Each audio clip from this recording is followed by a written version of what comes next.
Quand on parle d'accessibilité numérique, on imagine souvent un truc super technique, une sorte de case à cocher un peu obscure pour les spécialistes. Mais si je vous disais qu'en réalité, c'est l'affaire de tout le monde, et même que ça nous concerne bien plus personnellement qu'on ne le pense. Allez, on attaque direct avec la question qui compte. Prenez juste un instant pour y penser, honnêtement. Dans votre organisation, l'accessibilité, c'est une simple obligation légale qu'on gère pour être tranquille, ou c'est un vrai pilier de votre stratégie? Gardez votre réponse en tête, elle pourrait bien évoluer d'ici la fin. Pour bien mesurer l'enjeu, commençons avec un chiffre. Juste un chiffre. 1,3 milliard. C'est le nombre de personnes qui vivent avec une forme de handicap dans le monde. Pour se faire une idée, c'est plus que toute la population de l'Europe et de l'Amérique du Nord, réunis. On est donc très très loin d'un sujet de niche. C'est une réalité humaine massive. Et si le premier chiffre vous paraît lointain, celui-ci y change tout. Une personne sur deux, c'est-à-dire la moitié d'entre nous en fait. Au cours de notre vie, on sera touché par un handicap, qu'il soit temporaire ou permanent. Pensez-y. Un bras dans le plâtre qui empêche d'utiliser une souris, une grosse migraine qui rend l'écran insupportable, ou un truc tout bête, des écouteurs oubliés dans un open space bruyant. Dans ces moments-là, l'inaccessibilité, elle nous concerne tous, directement. D'accord, avançons un peu. Parce qu'un des plus gros freins, c'est notre propre vision du handicap, qui est souvent très limitée. Ce graphique, il est super intéressant, parce qu'il vient bousculer nos idées reçues. Spontanément, on pense au fauteuil roulant, à la canne blanche, des choses qu'on peut voir. Mais la réalité, c'est que 80% des handicaps ne se voient pas. Et ce handicap invisible recouvre un spectre immense. Ça va des troubles cognitifs, comme la dyslexie ou le TDAH, à des maladies chroniques qui provoquent une fatigue intense, ou encore des troubles liés à la santé mentale, comme la dépression ou la bipolarité. Bref, ce sont les réalités du quotidien pour des millions de nos collègues, de nos clients, de nos proches. Alors là, on touche à un point qui est absolument crucial. C'est un changement de perspective.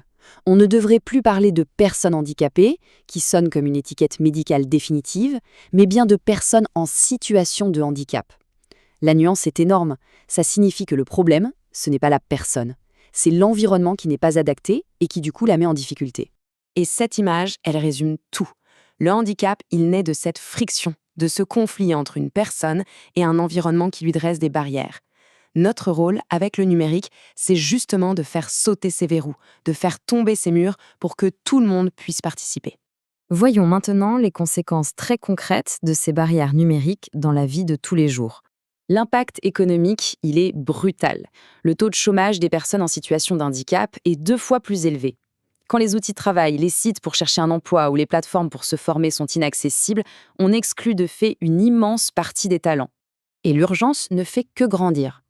D'ici 2030, c'est-à-dire demain, près de 70% des emplois dépendront du numérique. Ne pas agir sur l'accessibilité aujourd'hui, c'est construire volontairement la fracture sociale et économique de demain.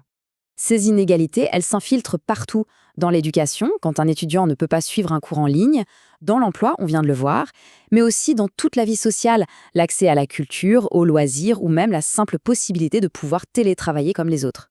Mais plutôt que de voir ça comme un problème sans fin, si on retournait la perspective, et si l'accessibilité était en fait une formidable opportunité stratégique. Penser accessible, c'est un vrai levier de performance.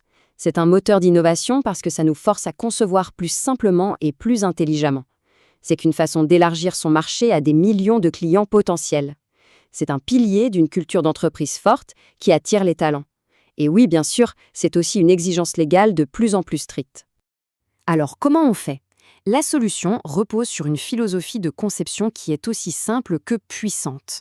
Cette philosophie, c'est la conception universelle. L'idée est géniale. Au lieu de concevoir pour la norme et d'adapter ensuite à la marge, on part des besoins des personnes qui ont le plus de contraintes. Et on se rend compte que la solution trouvée est finalement meilleure pour tout le monde. L'exemple parfait, ce sont les sous-titres. Créés pour les personnes sourdes et malentendantes, ils sont aujourd'hui utilisés par tous dans les transports ou au bureau. C'est ça la conception universelle. Pour que ce soit moins abstrait, prenons 2 exemples très concrets. On commence avec Anthony. Il est chef de projet et il est malvoyant. La lecture sur un écran standard peut être vraiment difficile et fatigante pour lui. Pour travailler efficacement, Anthony n'a pas besoin de logiciels hors de prix. Il utilise des fonctions qui sont déjà intégrées à son ordinateur. La loupe d'écran pour zoomer sur des détails et le mode de contraste élevé pour que le texte se détache beaucoup plus clairement. Des solutions simples qui changent tout. Passons maintenant à Léa. Léa est malentendante Et comme beaucoup d'entre nous, elle participe à de nombreuses réunions en visioconférence. Une pratique simple à mettre en place est d'activer systématiquement les sous-titres automatiques. C'est indispensable pour Léa, c'est vrai, mais c'est aussi incroyablement utile pour le collègue qui travaille dans un open space bruyant, pour le partenaire international dont le français n'est pas la langue maternelle, ou pour n'importe qui ayant eu une seconde d'inattention. Une solution pour une personne, un bénéfice pour tous. En fin de compte, tout se résume à cette mission. Il ne s'agit pas de faire des accommodements pour quelques-uns, mais de construire un monde numérique qui, par défaut, est ouvert et fonctionnel pour chacun et chacune d'entre nous. Alors voilà la question finale. Pas besoin de tout révolutionner. Quel serait le premier petit pas que votre équipe pourrait faire? Peut-être juste d'écrire les images importantes dans une présentation? Ou utiliser un vérificateur de contraste de couleurs? C'est par ces gestes simples qu'on construit, collectivement, un numérique vraiment inclusif.